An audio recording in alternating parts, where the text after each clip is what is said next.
When's the wedding? I asked. My mother paused on the other end of the phone. We got married yesterday, she said. Just for special people. I stood there in my kitchen, the phone pressed to my ear. Surprised? What? You heard me, Cecily. It was a small ceremony. Only the people who matter. She hung up. I stared at my phone for a long time. My little sister had gotten married. Yesterday. And nobody told me. I opened Instagram. There it was. Posted 3 hours ago. Emma in a white dress. My parents on either side. My brother Daniel in a tux. Aunts, uncles, cousins I hadn't seen in years. Everyone smiling. The caption said, "Best day ever surrounded by love." 63 people in the comments. Congratulations. Beautiful. So happy for you. I wasn't in a single photo. Sighs. I sat down slowly. My name is Cecily Brennan. I'm 32. I'm a software engineer in Seattle. I left home 10 years ago, and I never looked back. But this was different. They didn't forget to invite me. They chose not to. Just for special people, my mother said. I closed Instagram. I poured a glass of water. I went to bed. I didn't cry. I didn't call back. But something inside me changed that night. 1 week later, my phone rang at 7 in the morning. My mother's voice was sharp. "Did you send the money?" That's when I knew something was very wrong. "What money?" I asked.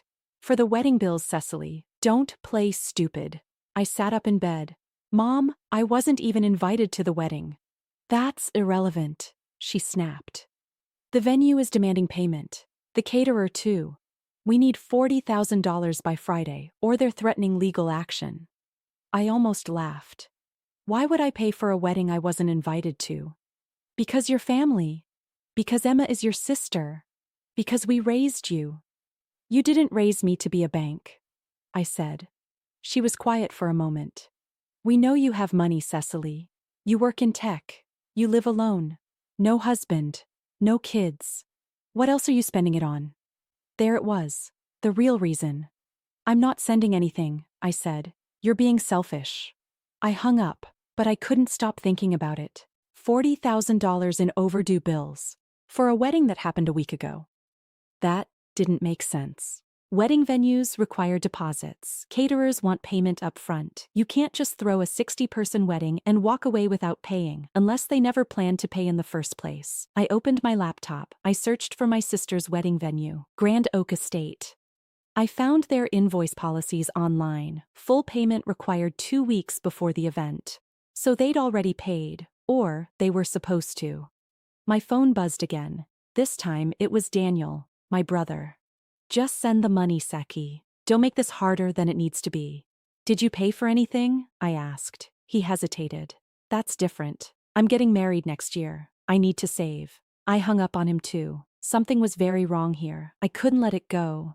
That night, I did something I hadn't done in years. I called my Aunt Linda, my mother's sister, the only family member who ever treated me like a person. "Cecily," she said warmly, "I was wondering when you call. You were at the wedding?" "I was. I'm sorry, honey. I didn't know you weren't invited until I got there." "Did it seem normal to you?" I asked. She was quiet for a moment. "Define normal." "The venue, the food, the flowers. Did it all seem expensive?" "Very," she said. "Your parents kept talking about how much everything cost. The imported roses, the designer cake, the live band. Your mother told everyone it was a $100,000 wedding." My stomach dropped. 100,000. That's what she said. She made sure everyone knew. I thanked her and hung up. $100,000 wedding, but they only had 40,000 in overdue bills. Where did the other 60,000 go? I started digging. I found Emma's wedding registry online. Expensive items, most of them marked as purchased. I checked her Instagram again. New posts from the honeymoon, Maldives, 5-star resort, private villa. That wasn't cheap. Then I found my mother's Facebook, a post from 2 months ago. "Finally! Got the kitchen remodel we've been dreaming of. Marble countertops and custom cabinets. Dreams do come true." I sat back. They'd been spending money. A lot of money. My phone rang. My father this time. "Cecily, your mother's very upset." "Good. We need that money. This is family." Then why wasn't I invited? He sighed like I was being difficult. You know why. Actually, I don't. Because you left, he said quietly. You chose your career over us. You made it clear where your priorities are. I felt something cold settle in my chest. So this is punishment? He didn't answer. That's when I decided to find out what they were really hiding. I hired a private investigator. It sounds dramatic, but I needed answers, and I knew my family would never tell me the truth. His name was Rick. Former cop. He came recommended by a colleague at work. What exactly are you looking for? He asked. Financial records, bank statements, anything that shows where their money is going. It took him 3 days. When he called me back, his voice was different. You're going to want to sit down for this. He sent me a file. I opened it. My parents were broke, completely broke. Their house had a second mortgage, maxed out credit cards, personal loans from 3 different banks. They owed over $200,000. How? I whispered. Keep reading, Rick said.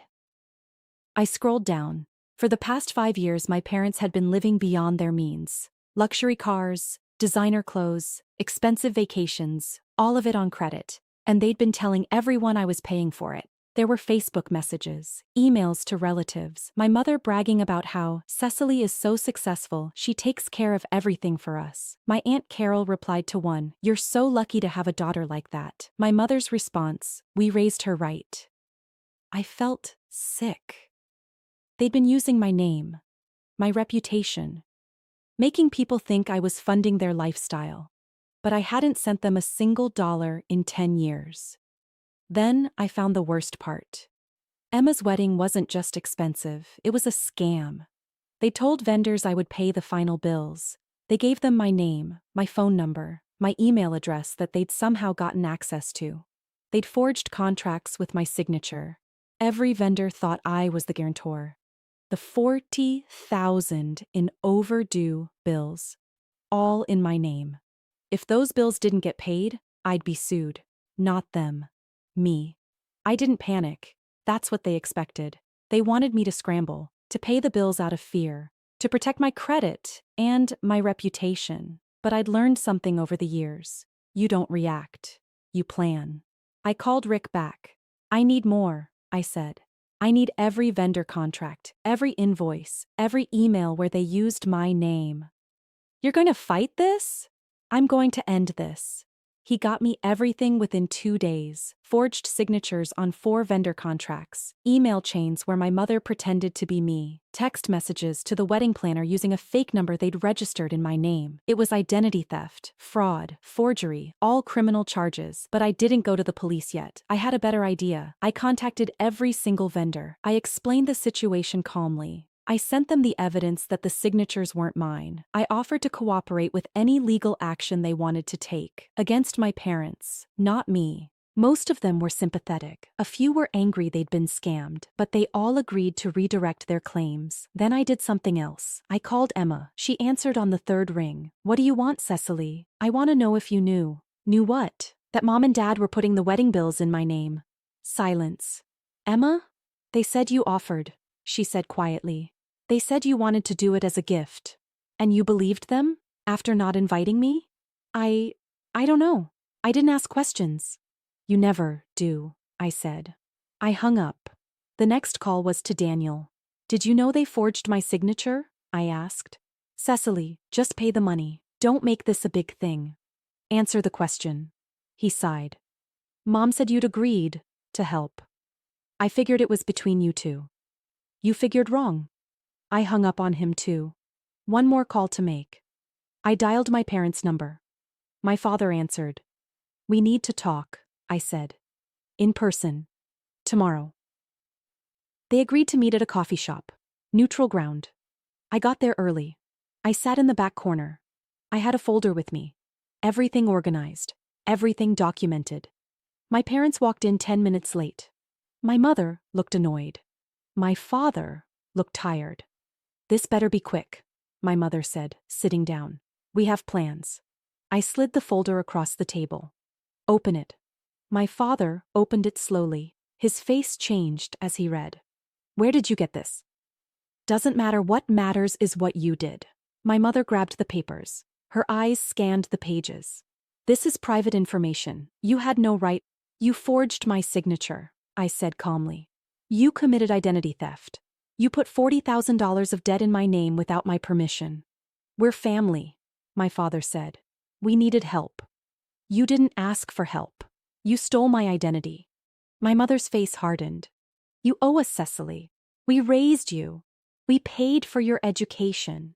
You paid for 2 years of community college before I got scholarships, I said. I've been financially independent since I was 20. That's not the point. The point is this, I interrupted. Every vendor has been notified. They know the signatures are forged. They're redirecting all legal claims to you. My father's face went pale. You wouldn't. I already did. My mother stood up. You ungrateful little... Sit down, Mom. Something in my voice made her stop. You have 2 choices, I said.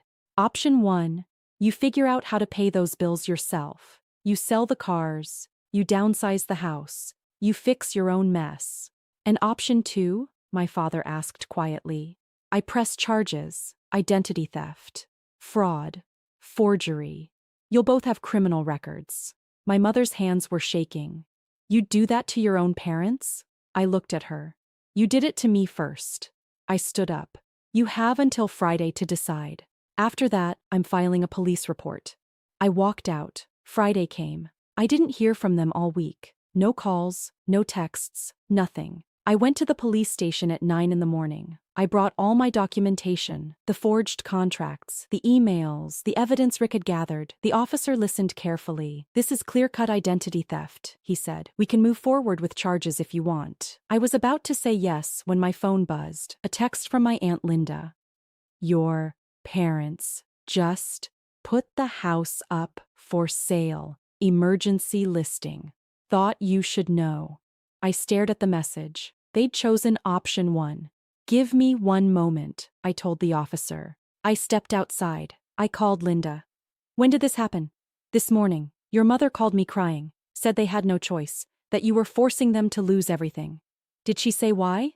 Linda was quiet for a moment. She said you refused to help with Emma's wedding, that you were punishing them for not inviting you. Of course, they were spinning it, making me the villain. That's not what happened, I said.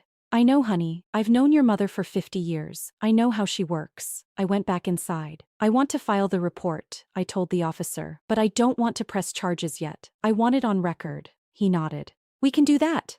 The report was filed by noon. That afternoon, my phone exploded. Texts from relatives, calls from family friends. Everyone had heard some version of the story. Most blamed me, called me heartless, said family forgives. But a few people reached out differently. My cousin Sarah, I believe you. My parents lent yours money 3 years ago. Never got it back. My uncle Tom, your dad borrowed 10 grand from me for medical bills. Saw him buy a boat 2 weeks later. Aunt Linda, your mother has done this before. To me. Years ago. I never told anyone. I wasn't the first person they'd scammed. I was just the first one who fought back.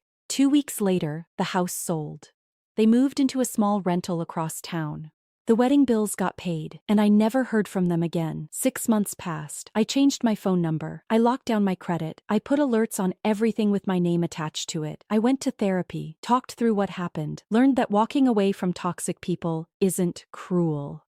It's survival. My life got quieter, better. I got promoted at work, senior engineer, better pay, more responsibility. I started dating someone I met at a coffee shop. Someone kind. Someone who didn't understand how a family could do that to their own daughter. I didn't try to explain it anymore. Then one day, Emma called from a number I didn't recognize. Cecily? I almost hung up. What do you want? I'm getting divorced, she said. Her voice was shaking. Mom and Dad won't help me. They said they can't afford a lawyer. I don't know what to do. I waited. I was wrong, she continued. About everything. The wedding. Not inviting you. Believing them when they said you didn't care about us. Didn't I tell you? I said quietly. Tell me what? That actions have consequences, that you can't treat people like they're disposable and expect them to save you later. She started crying. I'm sorry, Cecily, I really am. I believe you, I said, but sorry doesn't fix this. So you won't help me? I thought about it. Really thought about it. No, I said. I won't. Figure it out the same way I did. Alone. I hung up. Some people think that makes me cold, unforgiving. But I learned something important. You can't set yourself on fire to keep people warm. Especially people who handed you the match. I'm not their safety net. I'm not their backup plan. I'm just Cecily. Living my life. Finally free. And that's enough.